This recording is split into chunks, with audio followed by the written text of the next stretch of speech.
kami telah identifikasi dan telah selamatkan 300 triliun uang dari APBN yang kami lihat rawan diselewengkan. Pada awal tahun 2025 ini kami telah identifikasi dan telah selamatkan 300 triliun uang, 300 triliun rupiah dari APBN yang kami lihat rawan diselewengkan.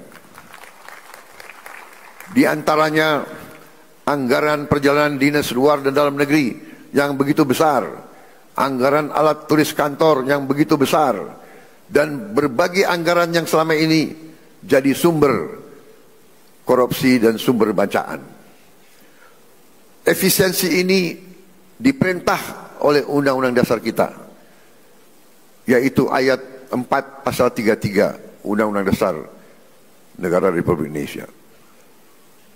300 triliun rupiah kami geser untuk hal-hal yang lebih produktif dan langsung bisa dirasakan rakyat banyak.